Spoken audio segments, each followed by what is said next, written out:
Valley Club, don't fall for these traps. Marvel Strike Force ultimately is a game of resource management, and using your resources in the most efficient manner is what's going to get you ahead in this game. And in this video, I'm breaking down every single store in Marvel Strike Force, discussing the best and worst purchases from each store. And if you're ready to get ultra efficient with all your resources and your purchases, then you know what to do, Valley Club. Find that like button and let's go smash it. And yes, welcome back to the ValleyFlyin channel. I'm ValleyFlyin. Hope you're having a great day. In this video, we're going through every store in Marvel Strike Force, breaking down the best and worst purchases for each store. But before we get to all that, if you haven't done so already, hit that subscribe button for more great Marvel Strike Force content. At least 5 Marvel Strike Force videos per week on this channel. Usually there's more. We have guides like this, news videos, question and answer videos, everything help your experience in Marvel Strike Force. We did a very similar video to this about a month or so ago. I was planning to remake that video every 6 months or so to keep everyone updated on any store changes, but we got some major store changes on February 29th, where we got a new commander's journey. The campaign nodes, some characters got switched around, brand new farming locations, and the stores got switched also. Some characters remain in the same stores, but some characters went to totally different places. So we're gonna review all of these new changes and talk about the best purchases for the store. And another one of the major changes that we saw since we did this video was the introduction of Gear Tier 19, available in the normal store, the normal gold store here. And if you are pushing for Dark Dimension 7, trying to get in that as soon as possible, this is something that you should be purchasing. If you are chasing one of these other Dark Dimensions, or if you are just wanting to get in Dark Dimension whenever you get in there, not looking to get there as soon as possible, then this is not a place to purchase. But if you're looking to push for Dark Dimension, purchase these uniques here, these Gear 19 uniques here, because they are going to be very difficult to find. You're going to need a lot of them for each character, and also these uniques for each of these characters that you're thinking of taking into Dark Dimension. I would not purchase anything else in this store. I would save your gold for upgrading characters.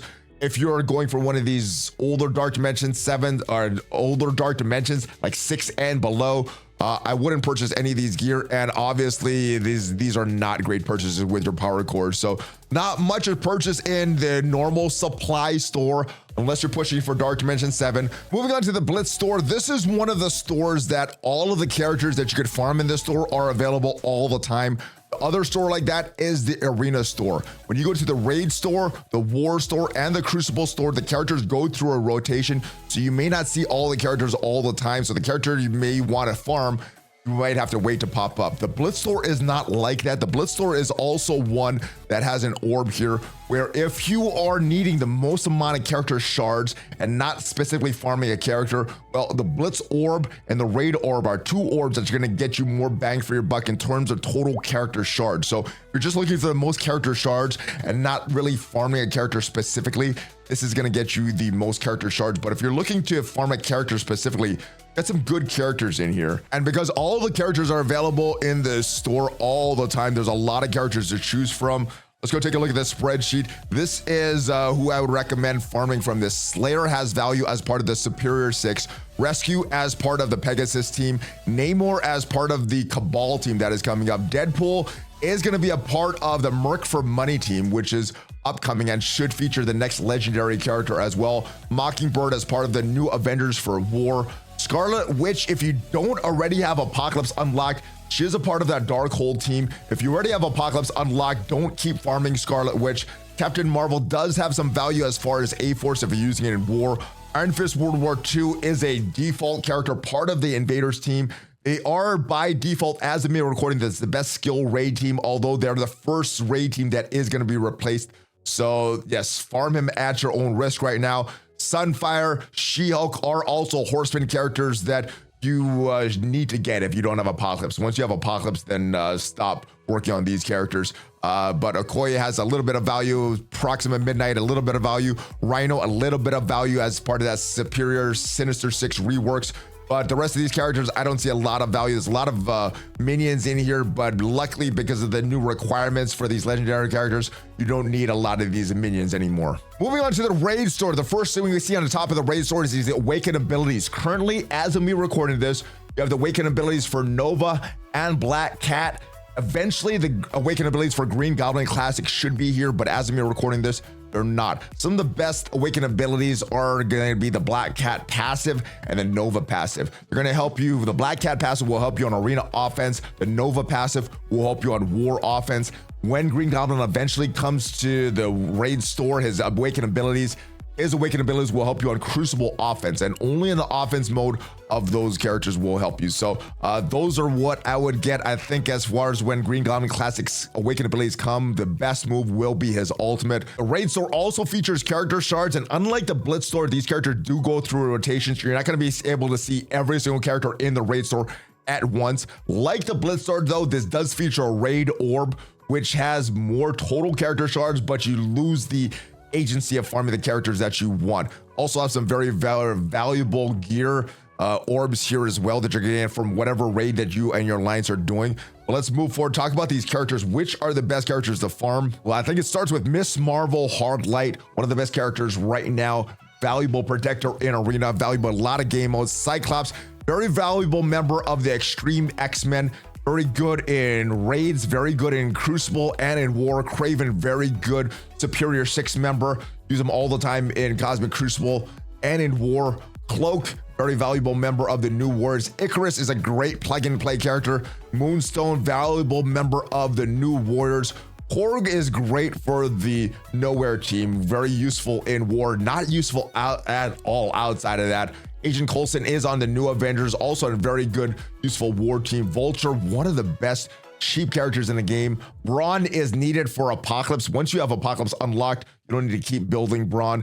Big Time Spider-Man is a great plug-and-play character for arena, war, a bunch of different game modes. The rest of these characters, though, I think you could skip. Killmonger, Nico, unless you're building Captain Marvel, I think you could skip Nico. The rest of these characters, though, I don't see a lot of value at all. The arena store is the next store, and one of the major things that you could purchase here are training modules. I think if you have a lot of arena credits, don't know what to do with them, then you purchase these training modules.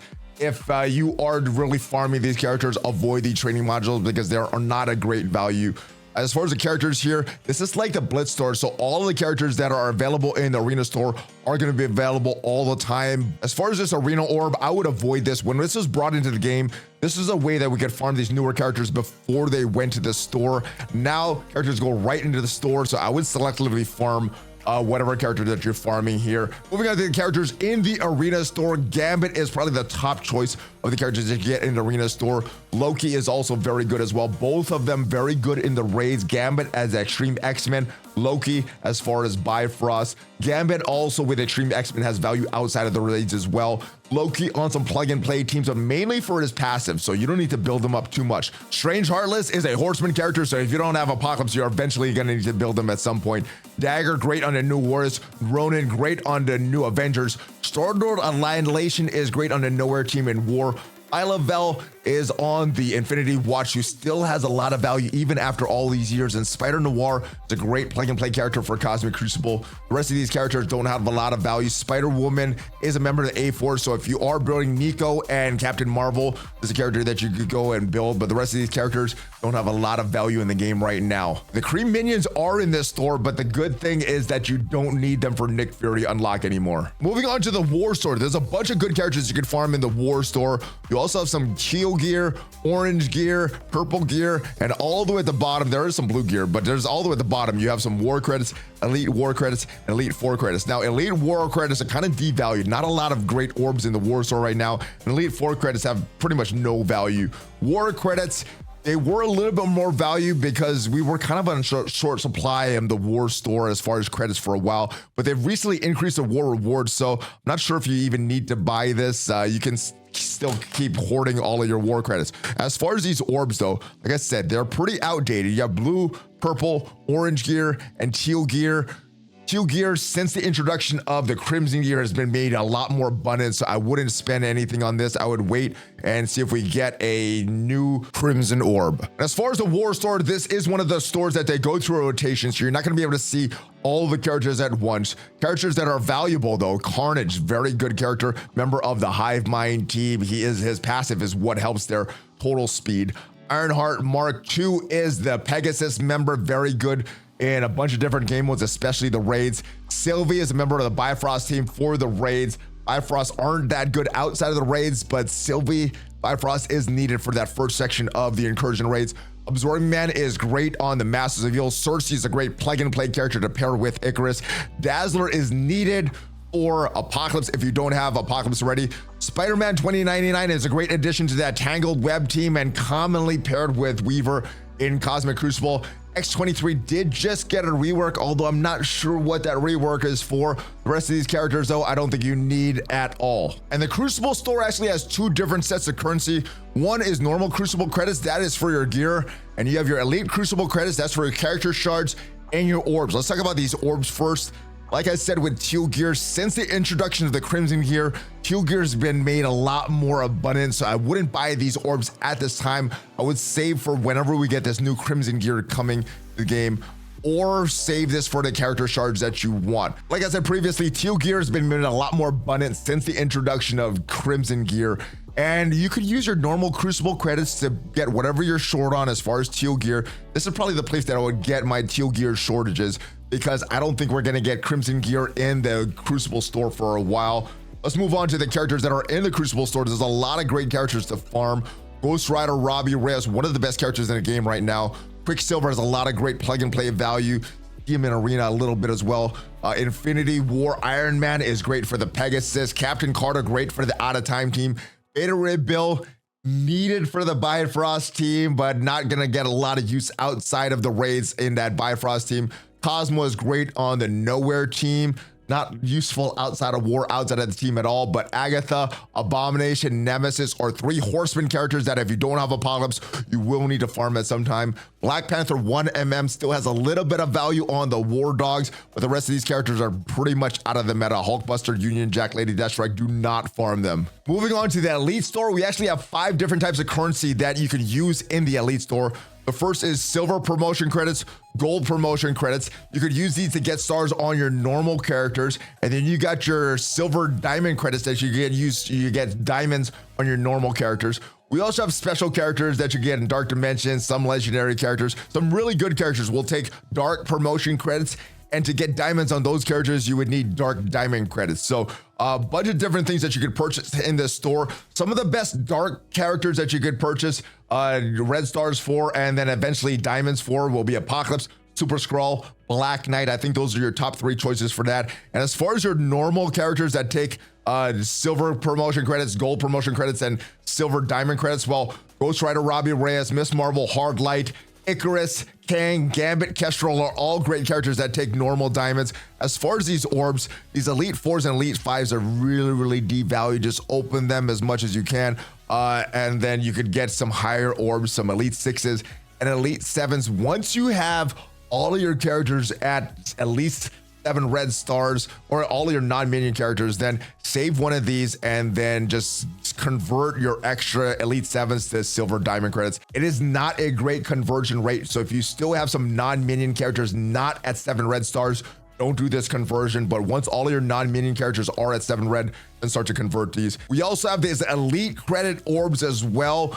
These are designed for players that have at most, if not all of their characters already at 7 red stars. So I would avoid these unless you have a lot of these characters already there, because you're not getting any red stars. You're just getting the upgrade tokens for the next Elite star level. I don't spend too much time in this ISO 8 store, but obviously if there are some ISO 8 crystals or some ions that you're missing, you can get them in this store.